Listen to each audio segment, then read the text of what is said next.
Ya, ya tiene. Ya estoy Ok, grabando. ya Gracias. listo, gracias, gracias. Gracias.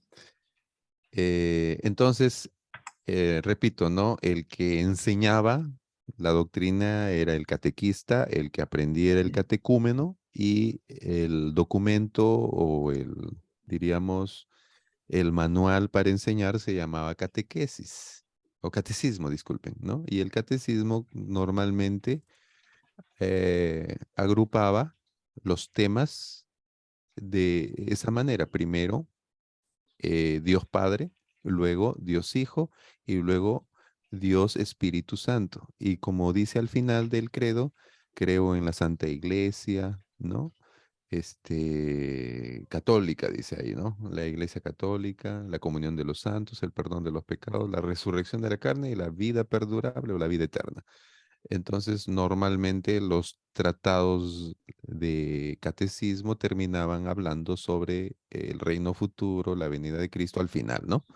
Entonces, los libros de teología antiguos siguieron la misma estructura del credo. Entonces, cuando se estudiaba teología sistemática, los libros antiguos e incluso libros de teología modernos, primero tratan sobre Dios Padre, luego sobre Dios Hijo y a continuación Dios Espíritu Santo. Miren, este es un curso de doctrina del Seminario Bautista del Perú y sigue la misma estructura. Primero se ha hablado del Padre, luego de quién, del Hijo y ahora del Espíritu Santo. La misma estructura del credo. Por eso se le llama tercera persona de la Trinidad, no porque sea la que ocupe tercer puesto, sino que en el orden de aprendizaje antiguo, se siguió ese orden de primero el Padre, luego el Hijo y luego el Espíritu Santo. Ok, pero los vemos a ellos presentes desde el versículo 1 del Génesis. ¿Qué dicen en el versículo 2? Disculpen. Y la tierra estaba desordenada y vacía, y las tinieblas estaban sobre la faz del abismo, y el Espíritu de Dios se movía sobre la faz de las aguas. O sea, el Espíritu Santo, ¿no? Está presente en toda la Biblia. Entonces, no es un término de que disminuye la dignidad del espíritu. Entonces es por una cuestión de terminología teológica, ya es común decir la tercera persona de la Trinidad. Si alguna vez escuchan un teólogo que no dice Espíritu Santo y dicen la tercera persona de la Trinidad, ustedes ya saben quién es. ¿Quién es? ¿O de quién está hablando? Del Del Espíritu Espíritu Santo. Santo. ¿Ya? ¿Correcto? Está hablando del Espíritu Santo. Ya, gracias. Ok, entonces vamos con el primer punto, la personalidad del Espíritu Santo. El Espíritu Santo existe eternamente como la tercera persona de la Trinidad, o para no alguien, si se encuentran con alguien que es susceptible con el término tercera persona, pueden decir el Espíritu Santo existe eternamente como una de las personas de la Trinidad. Ok. Primero, la personalidad del Espíritu Santo. ¿A qué se refiere con la personalidad del Espíritu Santo? Ojo, aquí no se usa el término en el sentido del temperamento, que el Espíritu Santo tiene un temperamento. No, no, no. La idea es que el Espíritu Santo es una persona, pero ojo, ojo, por favor. Como dicen, ojo al piojo. En realidad, cuando decimos Eh, personalidad o que el Espíritu Santo es una persona, aclaro, una vez enseñé en la iglesia que el Espíritu Santo es una persona y terminando una hermana se me acerca también molesta, enojada, ¿no? ¿Cómo es que usted va a enseñar una herejía? Me dijo, ¿no? Es una falsa doctrina. El Espíritu Santo es Dios, no es una persona. Yo le digo, a ver, explíqueme, ¿cómo entendió persona? Y esta hermana pensaba que yo estaba diciendo que el Espíritu Santo es un ser humano. Entonces ahí estuvo la confusión. La palabra persona no significa ser humano. Por ejemplo, los ángeles son personas, es decir, nos referimos a que los ángeles tienen intelecto, es decir, tienen mente, tienen emociones, tienen afectos, tienen voluntad, es decir, toman decisiones, tienen conocimiento, incluso se comunican, hablan. Entonces, cuando decimos personalidad nos referimos a lo que hace que nosotros seamos personas. Personas, es decir, que tenemos inteligencia, conocimiento, es decir, procesos mentales, cognitivos, tenemos procesos afectivos, es decir, amamos o experimentamos ira. También tenemos voluntad, tomamos decisiones, tenemos conocimiento, hablamos, nos comunicamos, tenemos moralidad, ¿de acuerdo? Entonces, el viento no es una persona, la energía eléctrica no es una persona, aunque usted conoce a algunos amigos o algún conocido que piensa que los perritos son personas. Bueno, Disney y la televisión se ha encargado de que meternos la idea de que los perritos o los gatitos son personas, ¿no? Incluso pues aparecen como superhéroes, ¿no? Algunos piensan que las cucarachas son personas, pues, ¿no? Porque hasta salen videos ahí de cucarachas. No, no, estamos atribuyendo características de una persona a un animal, pero los animales no tienen moralidad, no tienen este raciocinio. Bueno, hasta ahora no he encontrado algún pato que esté allí sentado en una esquina del corral preguntándose por qué existen los patos, ¿no? No hay ningún pato que se haga esa pregunta, ¿no? Yo he criado patos y ninguno lo he encontrado ahí. Todavía ningún pato me ha hablado, aunque por ahí sale el doctor Dolittle, que los animales le hablan, ¿no? Todo eso son cuentos, imaginación y parte de la cultura popular, pero los patos, los animales, no tienen personalidad, no tienen características de una persona.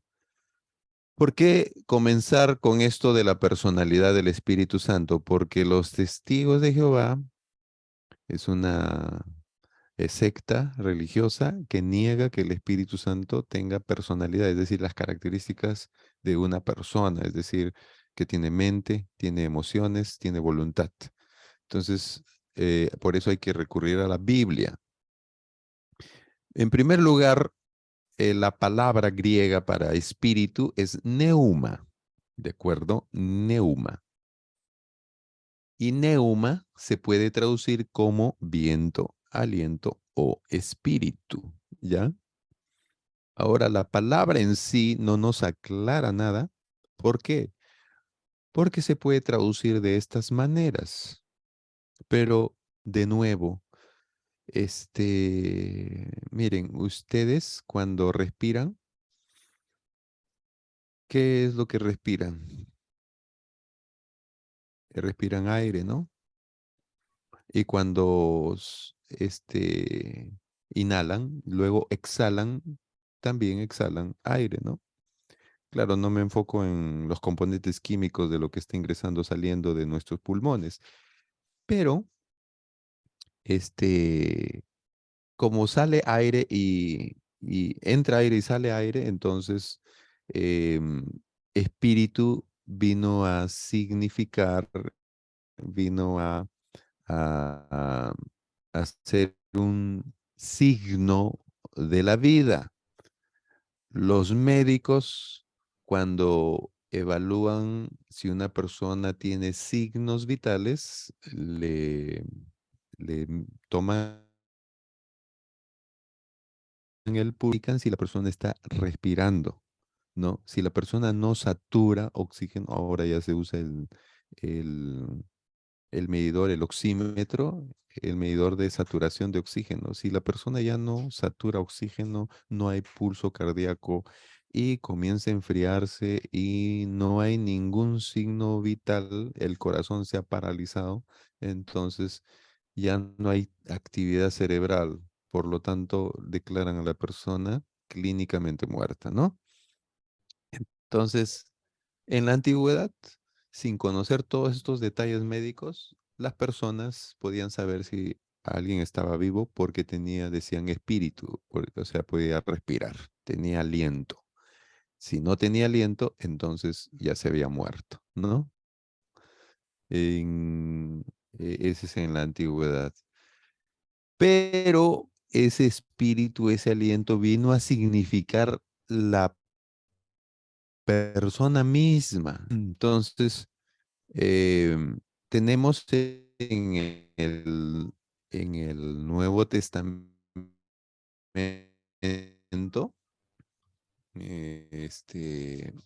creo que ya les he llevado en el Nuevo Testamento, en el capítulo 12, Hebreos capítulo 12, versículo 23. No sé si lo tienen ahí a la mano.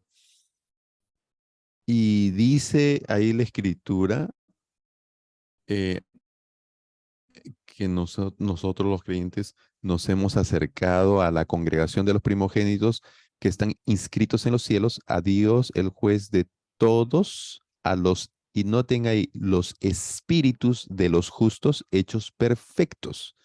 Ahora, los espíritus no se refiere a los alientos de las personas, sino se refiere a las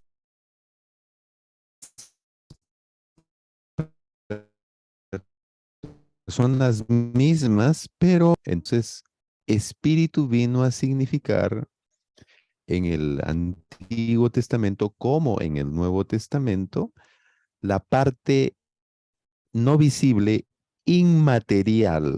¿Por qué? Porque usaron la palabra neuma o espíritu o viento para hablar de la parte inmaterial? Porque el viento no se ve. Nosotros estamos rodeados, en este momento yo estoy rodeado de aire, de oxígeno hay aquí, ¿no? Pero yo no lo puedo ver, ni siquiera lo puedo palpar, pero sí lo respiro, lo inhalo y lo exhalo. Entonces, el ser humano tiene una parte que también no se ve, no se puede palpar, no se puede tocar, pero existe. ¿El viento existe? Sí, el viento existe, pero no lo vemos. ¿El aire existe? Claro, pero no lo palpamos. Entonces, pero sí lo experimentamos. Entonces, por eso se usaba neuma para hablar de la neumatología, porque neuma en griego significa espíritu, viento, aliento.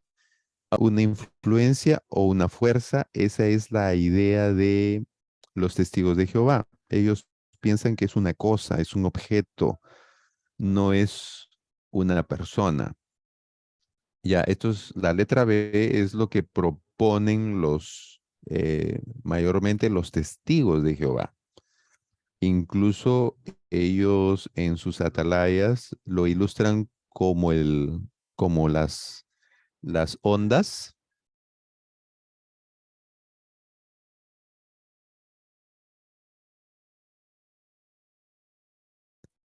El Espíritu Santo entonces lo ilustran como si fueran el microondas o la señal del teléfono, del celular o, o la señal del Wi-Fi, ¿no? La energía eléctrica.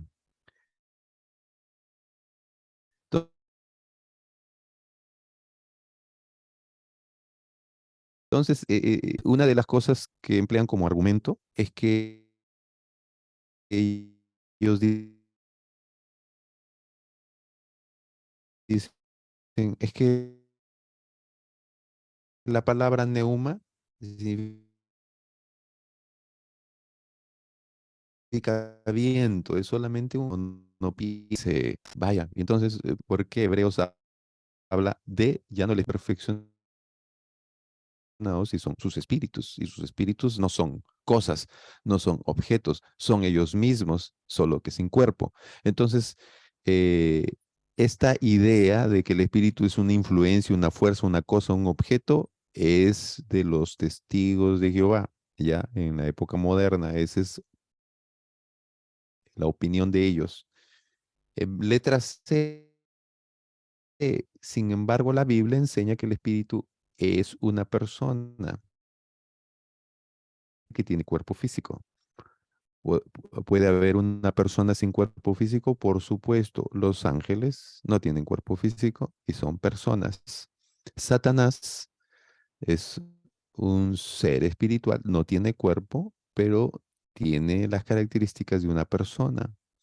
Entonces, persona significa que es un ser vivo que tiene intelecto, emociones y voluntad, aunque no tenga cuerpo.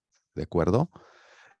Entonces, tenemos los atributos del Espíritu Santo como persona. Bien, aquí algunos textos. Por favor, alguien me pueda leer ahí. El Espíritu Santo número uno tiene intelecto. 1 Corintios 2:10. Ahí está, en la Amén. pantalla. Alguien que lo lea. Amén, pastor. A ver, Aldo. Dice, pero Dios nos las reveló, ¿sí se escucha? Sí, claro. Pero Dios nos las reveló a nosotros por el Espíritu, porque el Espíritu todo lo escudriña, aún lo profundo de Dios. Gracias, Aldo. El Espíritu todo lo escudriña, ¿no? Aquí en Primera a los Corintios, capítulo 2, en el versículo 10, se emplea una palabrita muy interesante. eh, la palabrita en griego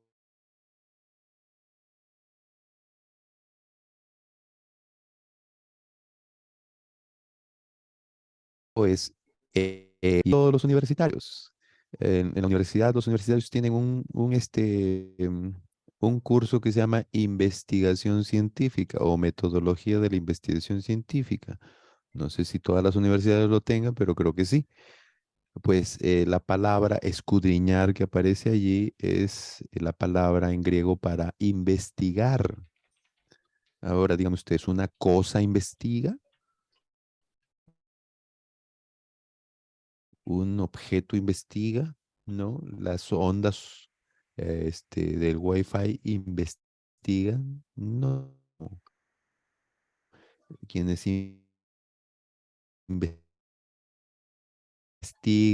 son los investigadores, pues, de una persona al Espíritu Santo. El Espíritu entonces no es una fuerza, sino en este caso es una persona que tiene intelecto como para investigar. ¿De acuerdo? Bien, segundo, el espíritu tiene emociones. Otra persona que lea, por favor, Efesios 2, versículo 30, Efesios 4, versículo 30. Efesios 4, versículo 30. ¿Alguien, por favor, lo puede leer?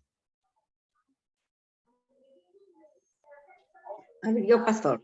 A ver, hermana Betty. Dice, y no contristéis al Espíritu Santo de Dios, con el cual fuisteis sellados para el día de la redención. Gracias. Cuando dice,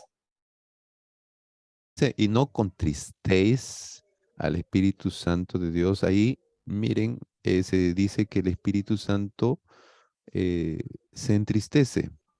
La idea aquí en el texto griego, el verbo que se usa es el verbo lipeo. El verbo lipeo se refiere a cuando a uno lo han ofendido, lo han herido y se siente mal por eso, ¿no?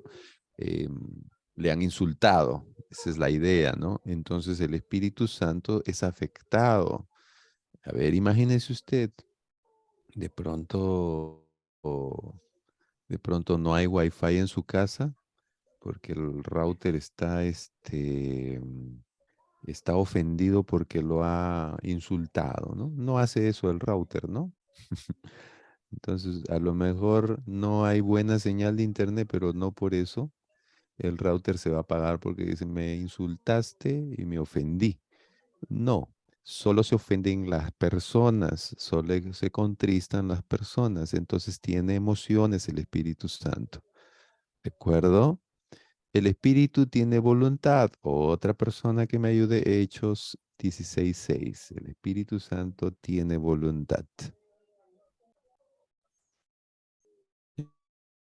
Hechos 16:6. Pastor, buenas noches. Hola, Sergio. Adelante, por favor.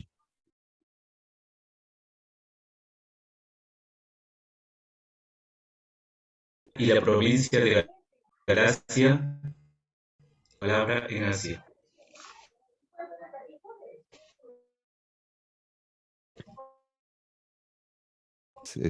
Sergio, el verbo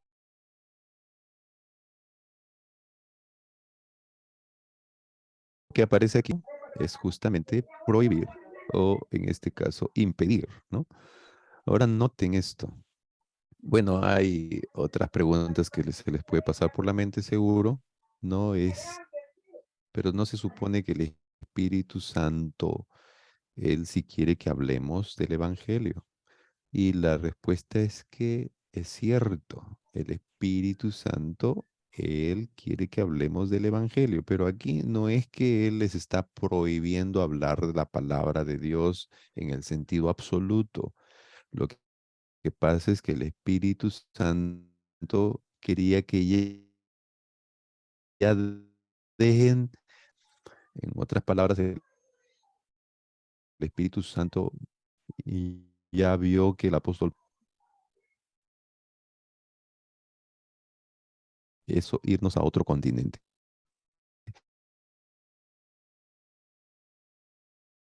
Y efectivamente Pablo y un varón macedonio, es decir, del norte de Grecia, se le apareció y le ruega, pasa a Macedonia y ayúdanos. Y el Espíritu Santo en realidad les estaba guiando hacia Europa. Pero nótese aquí que se dice que el Espíritu Santo prohibió. Es el Espíritu Santo el que tomó esas decisiones y les estaba ordenando a Pablo y compañía que ya dejen, en este caso, Asia y se vayan a Europa. Tiene voluntad del Espíritu, tiene también conocimiento. Ya hemos visto que el Espíritu Santo es tan inteligente que puede investigar lo profundo de Dios. Pero también el Espíritu Santo se dice en 1 Corintios 2:11. Por favor, otra persona que lea 1 Corintios 2:11.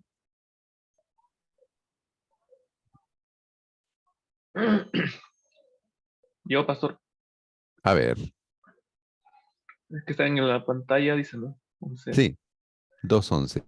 Ahí el está. 11 nomás. Ujú. Espíritu todo lo escudriña. Bueno, imagino que es el espíritu todo lo escudriña aún lo profundo de Dios. No.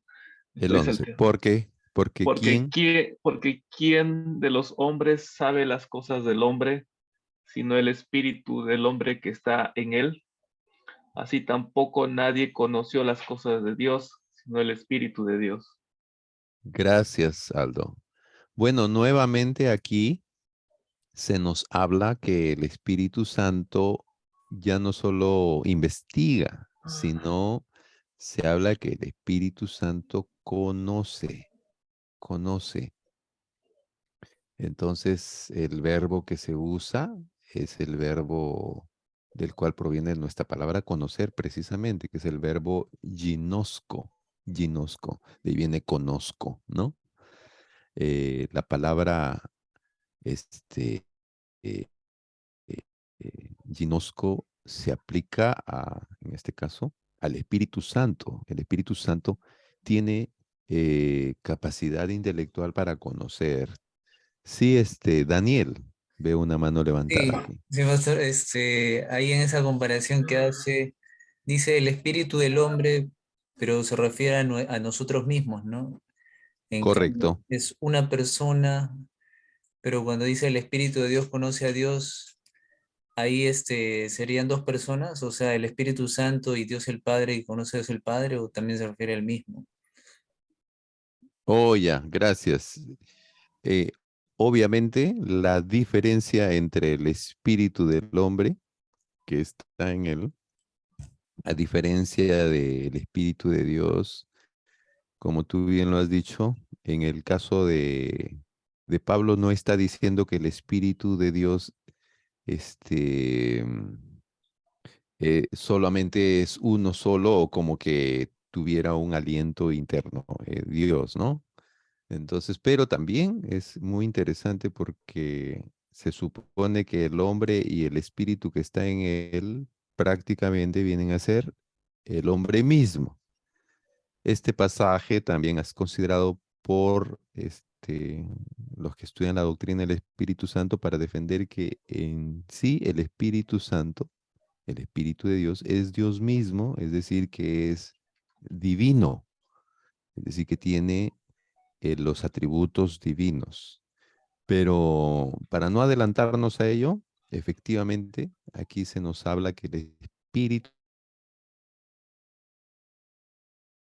es la persona misma de Dios. Ahora sabemos por la Trinidad que en la persona divina está el Padre, el Hijo y el Espíritu Santo. El versículo 12 a continuación ya nos distingue al uno del otro, porque dice, y nosotros no hemos recibido el espíritu del mundo, sino el espíritu que proviene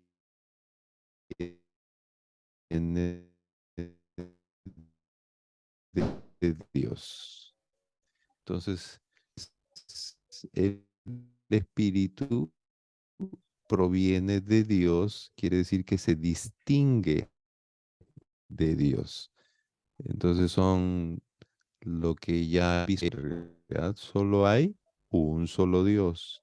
Pero en cuanto a personas, hay tres personas, ¿de acuerdo? Y de entre esas tres personas, el Espíritu se le atribuye conocimiento. No sé si pude explicar o me dejó entender. Sí, o sea, en el caso de Dios son tres personas, ¿no? En nuestro caso es nosotros mismos el espíritu. Así es, somos una sola persona, no hay dos personas en nosotros. Tenemos parte material y tenemos una parte invisible e inmaterial, pero constituimos una unidad. En cambio, en Dios no hay una parte material y una parte inmaterial, sino más bien hay tres personas y una sola esencia divina. ¿De acuerdo? Ya, ajá, una sola esencia. Pastor, Manifestada en tres personas. Bueno, esencia quiere decir un solo, un ¿Sí? ser, ¿no? pastor, algo. A ver, lo explico nuevamente para que no se nos escape el tema de la esencia, ¿de acuerdo? Ok, Aldo, ¿querías decir algo? Sí, pero Ah, le ya, espero ok, que explique, ok. pastor.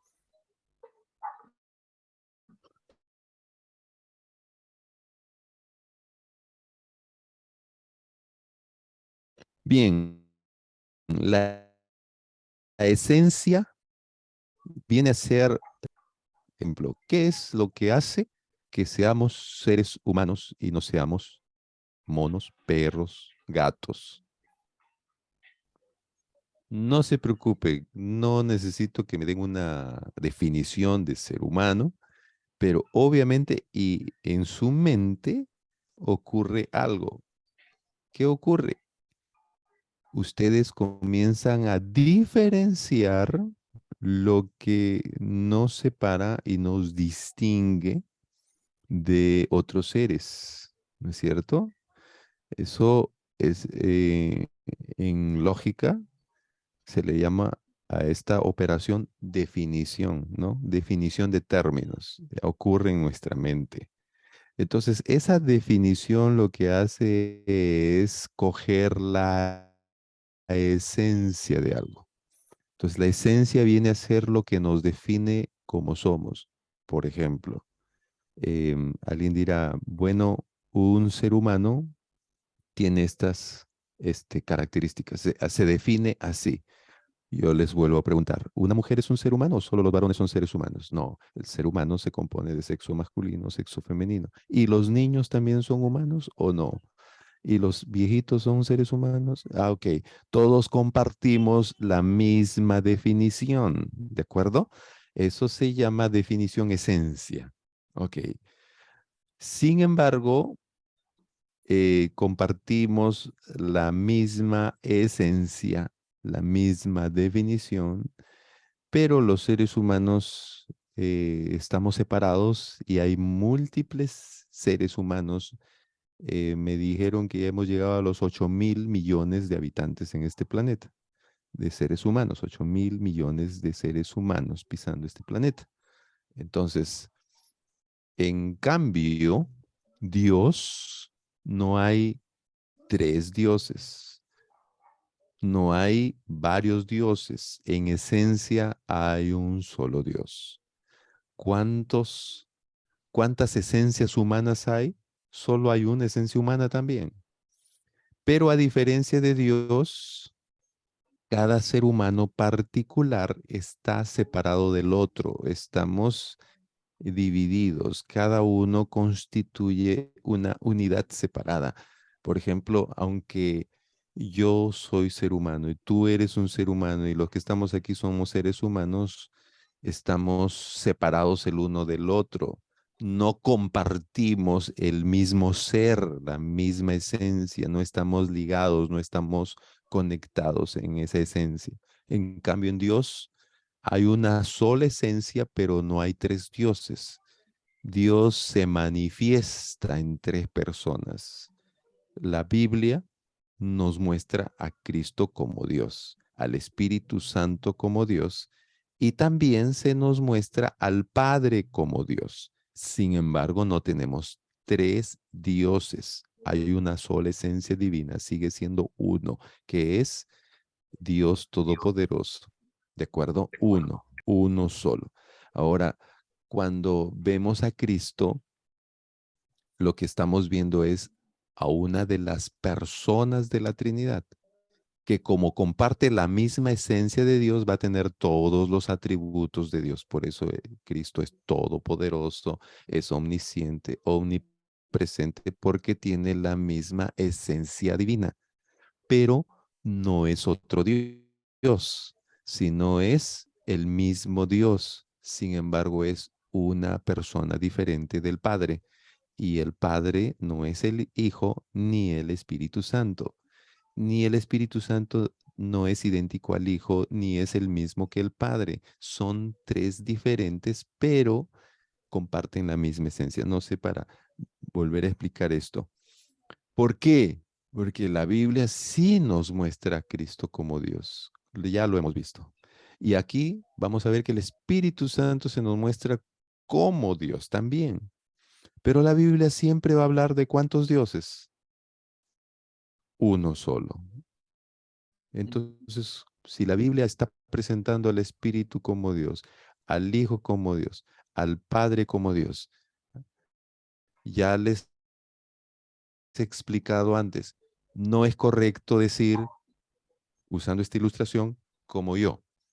Yo soy pastor en la iglesia, pero aquí en la casa soy el esposo, soy esposo y para mis hijos, para mi esposa soy su esposo y para mis hijos soy su papá. Entonces soy pastor, esposo y padre. Tres en uno, dicen.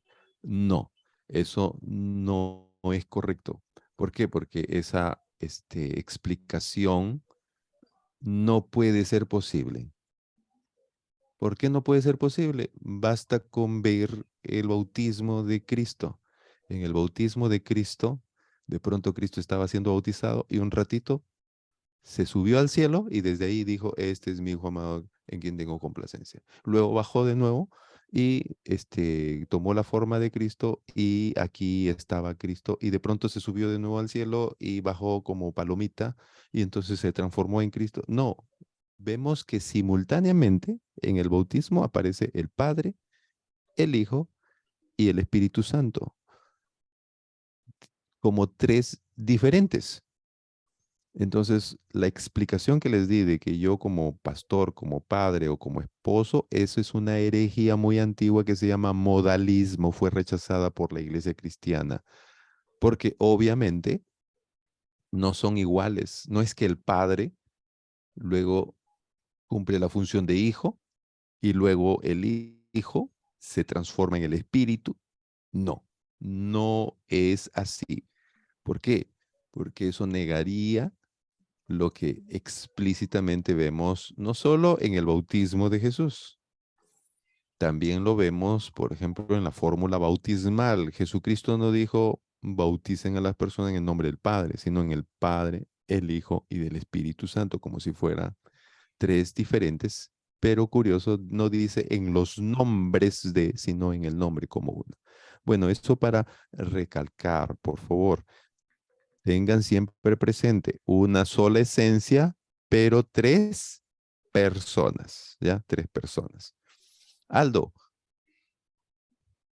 Sí, pastor, bueno, es de una prédica que escuché en otro pastor, decía que del Padre, del Hijo y del Espíritu Santo, Jesucristo es, sigue siendo en forma divina, y también de los tres es el único que quedó también en forma, ¿cómo se llama? Humana, ¿no? Porque cuando fue llevado al cielo fue llevado en forma humana, dice. Ok, Eh, ya, aunque ese es de otro tema, ¿no? Pero sí del Espíritu Santo, pastor. eh, bueno, yo fui testigo de Jehová antes de ser evangélico. ujú. Eh, y bueno, ¿cómo le explico?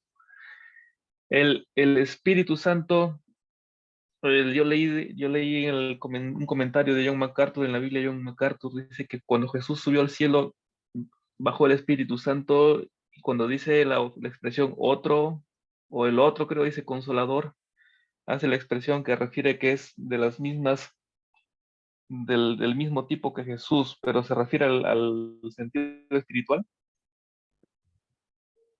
Ya, cuando habla otro, Ujú. cuando el Señor Jesucristo dice, vendrá el otro consolador, la expresión otro significa otro de las mismas características. Tiene que ser persona y en este caso tiene que ser similar a Cristo. En otras palabras, Cristo está hablando del Espíritu haciéndolo también una persona y una persona divina. Si Cristo aceptamos que es Dios, entonces el Espíritu Santo es Dios. Y si Cristo era una persona, entonces el Espíritu Santo será persona también. Se usa la palabra o expresión otro en el sentido otro de la misma clase, ¿no? Si, por ejemplo, yo digo voy a traer otra computadora, ustedes no se imaginan que voy a traer una persona que va a hacer trabajo de computadora, va a traer una máquina, ¿no? Si yo digo voy a traer,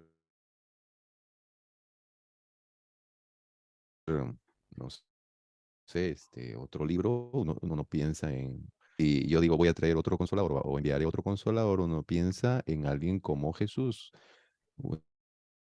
una persona y que tenga los atributos de Cristo, ¿no? Entonces, en ese sentido lo dice. Bien, y efectivamente, gracias Aldo por el testimonio al respecto de los testigos de Jehová, y vale la pena, recalcar de que ellos sí, pues niegan la doctrina de la Trinidad y niegan que el Espíritu Santo sea Dios y que sea una persona, es decir, que tenga los atributos de una persona. Bien, ¿alguna inquietud adicional, hermanos? Entonces, Pastor Manuel, déjame. Sí, hermana Ekli. ya. Pastor Manuel, bueno, para entender el ejemplo que usted puso con su misma persona, y usted nos dice, ok, eso no podemos tomar ese ejemplo de usted como persona, es esposo, es pastor y es papá, porque usted esa, cuando usted dice es esposo, es pastor, es papá, ahí estaríamos hablando, describiendo como que usted es una sola persona y ejerce esas tres funciones, o sea, tiene esas tres funciones. Y en cambio la Trinidad son tres personas, usted sería una sola persona, y la Trinidad son tres personas con una sola esencia, y a pesar de que el Espíritu Santo no tiene características, como dice aquí en el estudio dice, el Espíritu Santo es una persona, esto no implica que tiene un cuerpo físico, no tiene un cuerpo físico, pero lo que lo hace persona es lo que nos dicen las escrituras de sus cualidades, o sea, que tiene el intelecto, que tiene las emociones y tiene la voluntad. Correcto. Eso es lo que hace que el Espíritu Santo sea una persona. Así es. Las características o cualidades o atributos. Correcto. Es lo que ya, Pastor Manuel, ok. Ya, Daniel. Ya, hermana de Cristo. Gracias. Dani. Entonces, en cuanto a los humanos, se puede decir que hay 8.000 millones de esencias, pero de Dios es una sola esencia, ¿no? Así. No, la raza humana tiene una sola esencia. No hay varias esencias humanas. No es que Ah, los humanos de Europa son diferentes a los humanos de Latinoamérica. Lo que pasa es que en el ser humano, cada persona es distinta, pero también está separada de la otra. Por ejemplo, yo estoy aquí y tu mente es distinta de la mía, tu voluntad va a ser distinta de la mía y tu manera de ser va a ser distinta de la mía. E incluso compartimos, aunque la misma esencia, tenemos diferentes cuerpos, diferente identidad. Me dejo entender, ¿no? Entonces, no estamos unidos. En cambio, Dios es una sola esencia, pero las tres personas están indisolublemente unidas. Tanto así que, por si acaso, todas estas expresiones que ya las hemos explicado en la doctrina de Trinidad, usa el apóstol Juan en su evangelio cuando cita a Cristo y dice: yo y el Padre uno somos, ¿no? Hay una unidad inseparable entre Cristo y el Padre, a diferencia de nosotros, que somos seres particulares y unidades separados. El milagro que hace Dios en la iglesia es unirnos espiritualmente en Cristo. Nos unimos a Cristo y en Cristo nosotros podemos tener comunión entre nosotros. Por eso la Trinidad aborrece la división en la iglesia, porque justamente la Trinidad son tres personas que están unidas inseparablemente y están en armonía perfecta. Nosotros no, estamos separados, estamos alejados unos de otros y más bien la unidad es un milagro espiritual que Dios hace después de nuestra conversión, ¿no? Muy bien, entonces ahora continuamos con los atributos del Espíritu Santo como persona. El Espíritu Santo no es una fuerza, es una persona. El Espíritu Santo tiene mente. En Romanos 8:27 dice: mas el que escudriña los corazones sabe cuál es la intención del Espíritu. Ya, en Romanos 8:27, ahí la palabrita que aparece para intención es una palabrita que se ha traducido en nuestras Biblias como intención, es frónima o frónema. Frónima es una palabra que podría traducirse pensamiento, manera de pensar o mente.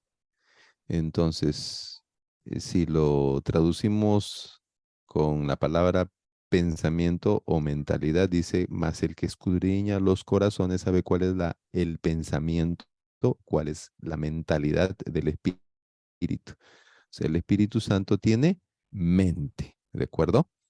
Romanos 8:27. La personalidad del Espíritu, obras que confirman su personalidad. Continuamos con la personalidad del Espíritu, pero ahora algunas obras que confirman su personalidad. El Espíritu Santo enseña. Juan 14:16 y 26. Juan 14:16. ¿Ya? Lo leo, pastor. A ver, por favor. 14:26. Dice, mas el Consolador, el Espíritu Santo, a quien el Padre enviará en mi nombre, Él os enseñará todas las cosas y os recordará todo lo que yo he dicho. Gracias. Obviamente las cosas no son maestras, no enseñan, sino es el Espíritu el que enseña. No solo enseña el Espíritu, Juan 15:26 y 27, ya, Juan 15:26 y 27, el Espíritu Santo da testimonio. A ver, lo leo ya, pero cuando venga el Consolador a quien yo os enviaré del Padre, el Espíritu de verdad, del cual procede del Padre, Él dará testimonio acerca de mí. Y vosotros daréis testimonio también, porque habéis estado conmigo desde el principio. Dará testimonio. El Espíritu Santo testifica. Esa es la labor que hacía un testigo ante el tribunal. El Espíritu Santo guía. Juan 16:13. El Espíritu Santo guía. Dice, pero cuando venga el Espíritu de verdad, Él os guiará a toda la verdad. Noten eso. Él os guiará a toda la verdad. Porque no hablará por su propia cuenta, sino que hablará todo lo que oyere y os hará saber todas las cosas que habrán de venir. Aquí habla del Espíritu guiando, dando orientación, dirección. El Espíritu Santo convence. Juan 16:8, un pasaje muy conocido. Y cuando Él venga, hablando del Consolador, el Espíritu Santo que había prometido Cristo, dice, convencerá al mundo de pecado, de justicia y de juicio. Otra vez, el Espíritu Santo convence. Finalmente, el Espíritu Santo ordena. Hay varios ejemplos aquí. En Hechos 13:2 dice, ministrando estos al Señor y ayunando, nótese ahí, dijo el Espíritu Santo, apartadme, un mandamiento, apartadme a Bernabé y a Saulo. En el versículo 4 dice, ellos entonces enviados por el Espíritu Santo descendieron y de ahí navegaron, descendieron a Seleucia y de ahí navegaron a Chipre. Entonces vemos que el Espíritu Santo ordena, el Espíritu Santo también habla cuando le dice a Felipe en 8:29, y el Espíritu dijo a Felipe, acércate y júntate a este carro. Entonces vemos que el Espíritu Santo tiene no solo los atributos de una persona, sino que además el Espíritu Santo realiza obras, trabajos o acciones que solo las personas pueden hacer. Enseñar, testificar, guiar, convencer, ordenar, y eso que no está aquí, hablar, ¿no es cierto? Entonces, esto indica que el Espíritu Santo no es una energía, no es una fuerza, sino es una persona. Entonces, con esta evidencia, ustedes dirán, pero ¿por qué los testigos de Jehová, si tienen su Biblia y leen estas cosas, por qué siguen creyendo que es una fuerza? Si aquí dice que el Espíritu Santo tiene mente, conocimiento, testifica, enseña, guía, convence y ordena, ¿por qué ellos siguen creyendo que es una fuerza? ¿Se han hecho esa pregunta seguro ustedes? Pues, ¿qué es lo que pasa? Los testigos de Jehová tienen una explicación al respecto. Ellos dicen, bueno, sí es una fuerza. Lo que pasa es que en la Biblia estas cosas que se dice del espíritu que piensa, siente, tiene voluntad, tiene conocimiento, que enseña, que testifica, que ordena, todas esas cosas, si bien es cierto, las dice la Biblia, dicen ellos, pero son personificaciones, dicen. Entonces ellos usan ejemplos como el siguiente. ¿Alguna vez ustedes quieren contar un secreto a alguien, pero le dicen, hablemos en voz baja porque las paredes oyen, ¿no? Entonces ustedes dicen, ¿las paredes oyen? Las paredes no oyen, pero le estamos dando atributos, de una persona a las paredes. Por ejemplo, algunos tienen sus perritos, ¿no es cierto? Dicen, llegan a la casa y dicen, hoy mi perrito sí me extrañó, dicen, ¿no? Los perritos sí extrañan, ¿no? O si no, le dicen al perrito perro malo, gat- gata mala, ¿no? O gatito bueno, ¿no? Entonces, les atribuimos cualidades de personas, pero son o animales o cosas inanimadas. Entonces ellos dicen, eso se llama personificación. ¿De acuerdo? Esa es su explicación.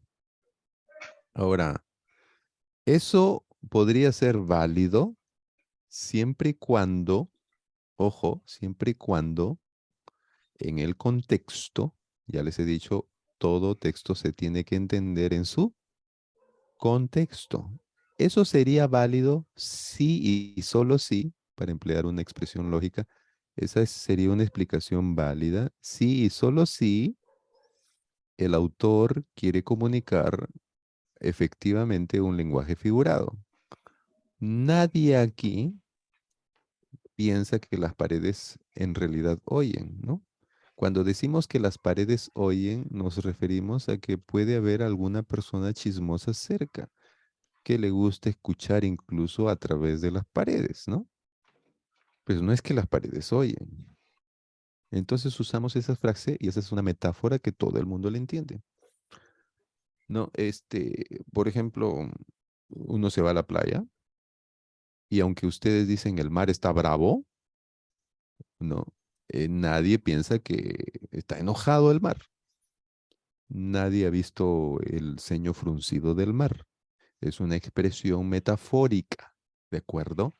Se le está atribuyendo algo inanimado a cualidades de personalidad, pero cuando un testigo de Jehová les diga es que son personificaciones, hágale leer el texto en su contexto, ¿de acuerdo? El texto en su contexto. Miren, dice, vamos con el primero, pero Dios nos la reveló a nosotros por el Espíritu, porque el Espíritu todo lo escudriña, aún lo profundo de Dios. Ok, dicen, ah, no, es que el Espíritu no es que investiga todo, es solamente una metáfora, es una figura literaria. El Espíritu es una fuerza nomás. Pero ¿por qué Pablo diría que el Espíritu todo lo investiga? Miren lo que dice a continuación. Porque ¿quién de los hombres sabe las cosas del hombre sino el Espíritu del hombre que está en él? Así tampoco nadie conoció las cosas de Dios sino el Espíritu de Dios. Insiste Pablo en una personificación. No, más bien cuando vemos el siguiente versículo, nuevamente recalca que el Espíritu conoce todas las cosas de Dios. Y ahora incluso continúa diciendo, y nosotros no hemos recibido el Espíritu del mundo, sino el Espíritu que proviene de Dios para que sepamos lo que Dios nos ha concedido, lo cual también hablamos no con palabras enseñadas por sabiduría humana, sino con las que enseña el Espíritu, acomodando lo espiritual a lo espiritual. Y luego dice, pero el hombre natural no percibe las cosas que son del Espíritu de Dios porque para él son locura y no las puede entender porque se han de discernir espiritualmente. Si ustedes le ayudan a un testigo de Jehová a entender de que si esto fuera una metáfora, si el apóstol Pablo solamente está usando lo que se llama en figuras literarias personificación, lo que dice desde el versículo 10 hasta el versículo 16, son 7 versículos, no tendría sentido, no tendría argumento el apóstol Pablo para decir que los seres humanos no cristianos no quieren recibir las cosas de Dios porque no tienen el Espíritu Santo, que es el que enseña las cosas de Dios. Entonces, se pierde el argumento, no tendría sentido lo que escribe el apóstol Pablo, entonces todo esto que ha escrito es un argumento vacío porque solo se basaría en una personificación, en una figura literaria. Pero obviamente el argumento de Pablo aquí para los hermanos de Corinto tiene sentido si es que el Espíritu Santo realmente sí investiga, si el Espíritu Santo realmente sí conoce las cosas de Dios y si el Espíritu Santo, dado que conoce todo lo de Dios, dado que escudriña todo lo de Dios y como lo hemos recibido, entonces podemos nosotros aceptar y recibir las cosas de Dios porque tenemos ese espíritu que todo lo conoce de Dios, entonces ya tiene sentido el argumento de Pablo. Entonces, facilito, si vienen y le dicen, no, es que son personificaciones, a ver, leamos el texto en su contexto entonces. En Hechos, por ejemplo, en el capítulo 13, se nos dice que el Espíritu Santo dijo, apartadme a Bernabé y a Saulo. Entonces, ¿esto es una metáfora? ¿Solo fue algo ficticio? En realidad, el Espíritu Santo nunca dijo nada. El Espíritu Santo nunca apartó a Bernabé y a Saulo. Solo es una metáfora. Entonces, no tiene sentido lo que dice el versículo 4, que fueron enviados por ese Espíritu que los apartó, ¿no? Entonces, no tendría sentido todo lo que dice a continuación. En realidad, si fuera una metáfora, el texto lo indicaría, el texto lo aclararía, pero dado que no son metáforas, entonces evidentemente estamos hablando de una persona real, no una personificación. No sé si me Sí. dejé entender. Ujú. Era audible esa orden. Si ahí dice que el Espíritu Santo les habló, tienen... ¿no?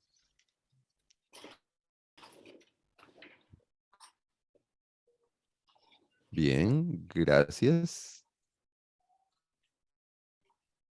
¿Quedó claro lo de personificación? Los testigos de Jehová dicen que es una personificación, por eso se dice que tiene mente, conocimiento, enseña. Entonces, ¿cómo podríamos refutar eso? Fácil, hay que ir al contexto. Las personificaciones son fáciles de detectar por el contexto. ¿Saben en qué tipo de pasajes encontramos muchas personificaciones? En las poesías, ¿no es cierto?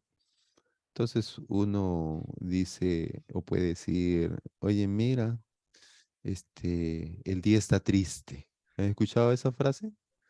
De pronto está amanecido nublado y usted dice, no sale de su casa. Uy, no ha salido de su, está triste el día, ¿no? Entonces no es que el día está triste, está usando una personificación, pero con el espíritu no se usan personificaciones, sino se usan descripciones reales. Por ejemplo, el Espíritu Santo se contrista no porque está el apóstol Pablo usando una metáfora. En realidad no tendría sentido la metáfora si es que fuera una metáfora aquí. En Efesios dice, y no contristéis al Espíritu Santo de Dios con el cual fuisteis sellados para el día de la redención. Bueno, pero es una metáfora nomás, ¿no? Entonces pierde su fuerza. ¿Notaron? No tendría sentido. Bueno, a mí y a usted, como que si el Espíritu Santo es solamente una energía, ¿y qué tiene que ver si lo contristo o no? Entonces, ¿por qué no vas a estar triste realmente? Entonces, pero cuando uno lee el contexto se da cuenta de que Pablo está hablando de un cambio que debe ocurrir en la vida del creyente, un cambio real, ¿no es cierto? Porque, ay, esto se me abre. ¿Por qué? Porque dice, desechando la mentira, hablad verdad, etcétera, el que hurtaba no hurte más, ninguna palabra corrompida salga de vuestra boca, sino la que sea necesaria para, sino la que sea buena para la necesaria edificación a fin de dar gracia a los oyentes y no contristéis al Espíritu Santo. O sea, si uno no, no practica la verdad, sigue siendo un mentiroso, sigue siendo alguien que se enoja y peca, uno que hurta, uno que dice palabras corrompidas. Resultado, versículo 30, está ofendiendo al Espíritu. Pero si estoy ofendiendo una fuerza, entonces el argumento no tiene sentido. Pero si es una ofensa real a Dios, entonces sí tiene sentido. Estoy ofendiendo realmente al Espíritu de Dios. Entonces por eso el apóstol Pablo dice, quítense todo esto. Ok, bien, ahora siguiente, la deidad del Espíritu. La Biblia presenta al Espíritu Santo como una persona, no como una fuerza, no como una energía, sino como una persona. Y si es una persona, entonces no es solamente un espíritu más entre varios, sino es Dios. Tiene atributos divinos, comparte la misma esencia divina. Entonces, es importante defender la deidad del Espíritu. Cuando se dice la deidad del Espíritu, nos referimos a que el Espíritu Santo es Dios. Deidad significa que es Dios. Si no es Dios, ya, si el Espíritu Santo no es Dios, no hay Trinidad. Y si no es Dios, cambia la definición de la obra de Dios también. Y entonces, si es Dios, entonces Primera Corintios 2:11, que ya lo había mencionado, este, lo había mencionado Dani, si conoce las cosas profundas de Dios, Dani había dicho, el que conoce lo profundo del hombre es el espíritu del hombre, y el espíritu del hombre es el mismo hombre. Ok, si el que conoce las cosas de Dios es el espíritu de Dios, entonces, conclusión, el espíritu de Dios es Dios mismo. Es fácil. Por la misma lógica del versículo. Letra C, se llama Dios en Hechos 5, 3 y 4. Hechos 5, 3 y 4 dice, y dijo el Espíritu, oh no, y dijo, Pedro, Ananías, ¿por qué llenó Satanás tu corazón para que mintieses y noten a quién? Al Espíritu Santo, y sustrajeses del precio de la heredad reteniéndola. No se te quedaba a ti y vendida no estaba en tu poder. ¿Por qué pusiste esto en tu corazón? No has mentido a los hombres, sino a Dios. Mentir al Espíritu Santo es equivalente a mentir a Dios. Yo sé que algunos están preguntando, ¿que a Dios se le puede mentir? Sí, muy distinto es que tu mentira realmente haga efecto con Dios. La gente le quiere mentir a Dios, claro, mucha gente lo intenta, ¿no? ¿Acaso no es mentirle a Dios tratar de aparentar ser cristiano, pero fuera de las cuatro paredes de la iglesia vivimos como peores que demonios? Pues estamos tratando, queriendo mentirle a Dios, ¿no? Pero en realidad no logramos nuestro propósito, eso es muy diferente. Entonces, en este caso, Ananías, al fingir, miren, al fingir ser una persona generosa, ¿cuánta gente puede haber en una iglesia que finge, ¿no? Que finge ser muy recta, muy generosa? Y nadie lo sabe, pero Dios sí. Entonces esas personas sí están intentando mentirle al Espíritu Santo. Pero mentir al Espíritu Santo es mentirle ¿a quién? A Dios mismo. En otras palabras, aquí se está haciendo equivalente al Espíritu con Dios mismo. Este es un pasaje muy conocido, ¿no? Hechos 5, 3, comparado con el versículo 4. Ok, también el Espíritu Santo es comparado con Dios en el libro de 1 Corintios 3:16. Pastor, Nótese, sí, ¿y? disculpe una preguntita. Sí, Aldo. Ahí cuando Ananías y su esposa no se fueron y le mintieron a Pedro, o sea, cuando una persona le miente al pastor, a los líderes, incluso entre nosotros como hermanos, le estamos mintiendo a Dios. En realidad, toda mentira y todo pecado es contra Dios. Pero en este caso en particular, ellos estaban tratando de, en su intención, al parecer, más que mentirle al pastor, estaban mintiéndole a Dios. O sea, querían aparentar generosidad delante de Dios, vivir una vida de fingimiento ante los demás. Entonces es fingir ante Dios. Pero en este caso, lo interesante es que el apóstol Pedro no lo sabía, ni los apóstoles. A ellos se les fue revelado, por eso es que ellos se enteraron.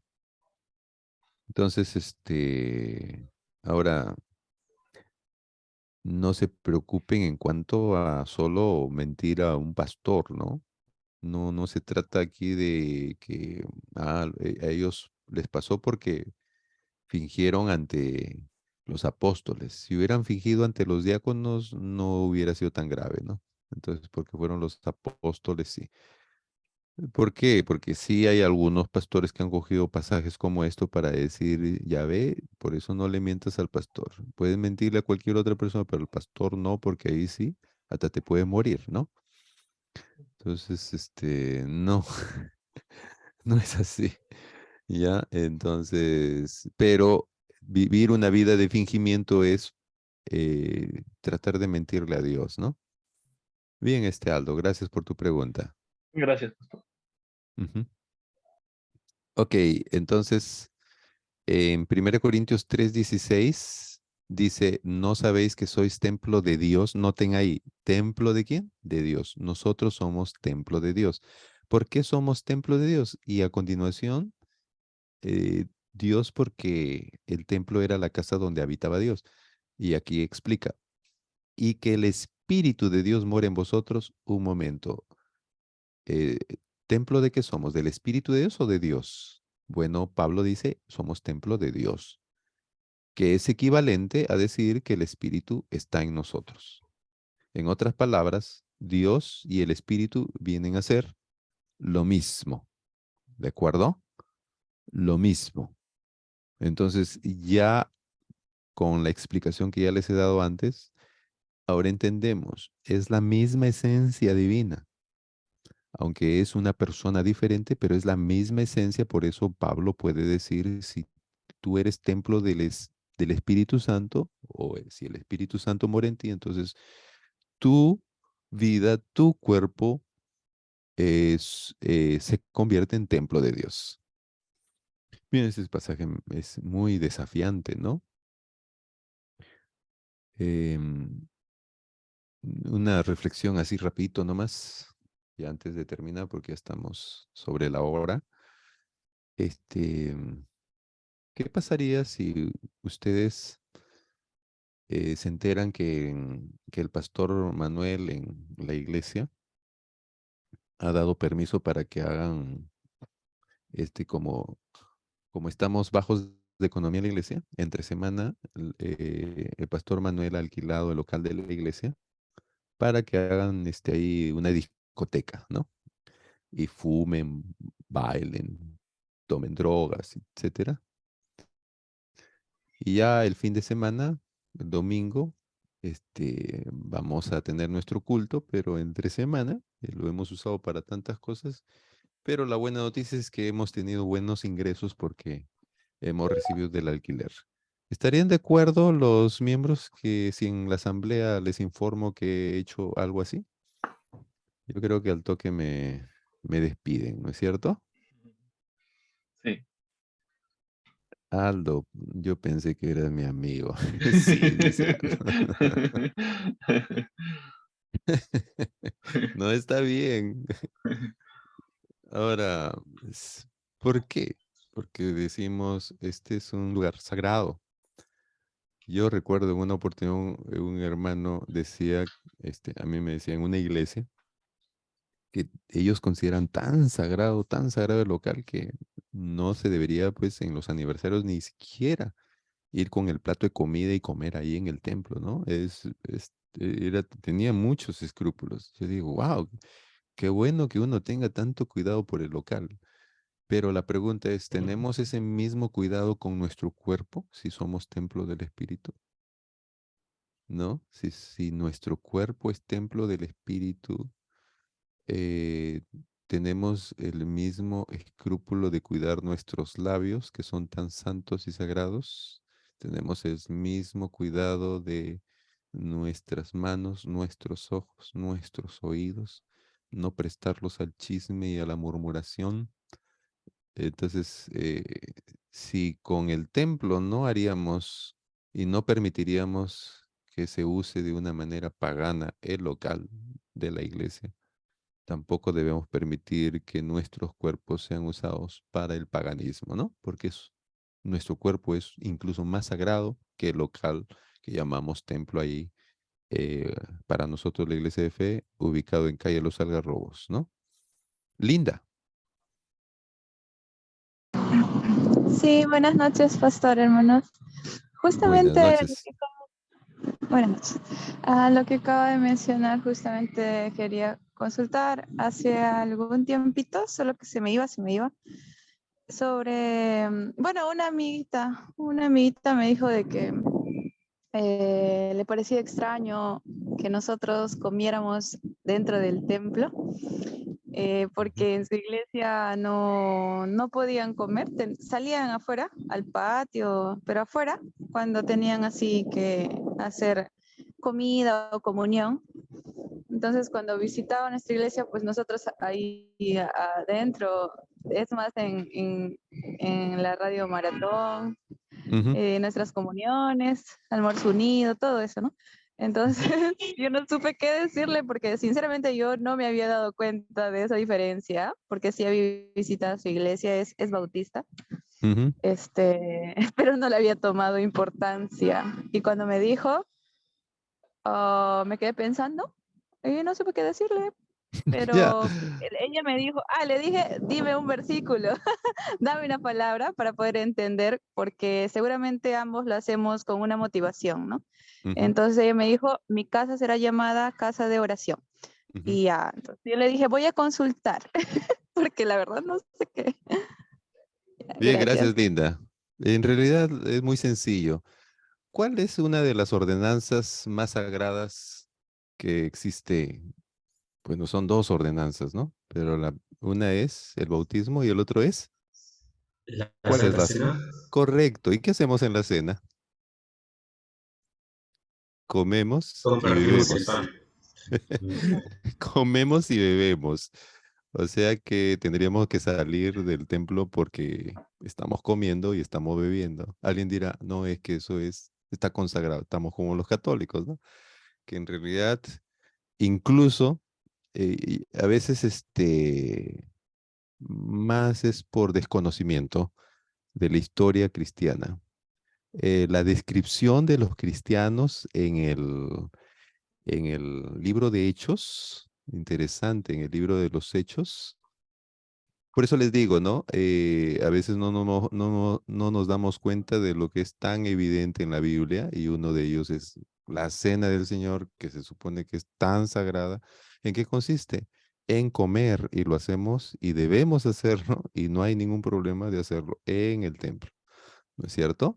Y no solo eso, sino que además los cristianos se caracterizaban en comer dentro del templo. En el Antiguo Testamento, los sacerdotes tenían el permiso de comer dentro del templo. Y cuando se celebraba un pacto tan sagrado en el Antiguo Testamento, los contrayentes del pacto comían juntos sobre un montón de piedras y ahí celebraban la comida. Y en el libro de Hechos capítulo 2, ¿no es cierto? Cuando se describe a la iglesia en los versículos 41 y 42, dice, y perseveran en la doctrina de los apóstoles, en la comunión unos con otros, en el partimiento del pan y en las oraciones. Incluso el libro de Judas habla de que los cristianos, cuando se reunían, ellos antes de celebrar la cena tenían una comida que se llamaba el ágape. El ágape que es descrito también en el libro de Primera a los Corintios, en el capítulo 11, donde el apóstol Pablo condena sí que ellos lleven comida y se adelantan en comer porque luego los, los esclavos, los cristianos que todavía trabajaban como esclavos, ellos no tenían que comer, entonces los que tenían comida se apuraban y comían primero su comida para no invitarle a los demás. Y entonces el apóstol Pablo vio todo eso. Eso es lo que condena el apóstol Pablo, pero no, no hay ningún problema y en realidad sería bueno que más bien nos empapemos de la palabra de Dios y sobre todo de lo que Dios nos anima. Por ejemplo, en el libro de Primero de los Corintios, el apóstol Pablo dice, con el tal ni aun comáis, ¿no es cierto? Eh, Cuando habla de no comer, quiere decir no, que si una persona que ha pecado en la iglesia y de pronto no tiene que comer y yo le invito un plato de comida, estoy haciendo mal si esa persona fue disciplinado, expulsada de la iglesia. No, sino que Pablo se refiere a las comidas de comunión que hacían en la casa de comunión, cuando se reunían los cristianos a celebrar la cena del Señor. Ellos también celebraban una comida especial de comunión. Entonces, he allí que el apóstol Pablo dice, con el tal ni aun comáis, es decir, la persona ya ha sido, ya está fuera de la comunión cristiana. Muy bien, me pareció interesante y me ha dado oportunidad de aclarar algunas cositas ahí. Bien, muchas gracias. Así que no hay problema, no hay problema, ¿ya? Muy bien. Pastor, una pregunta. Sí, Cuando un cristiano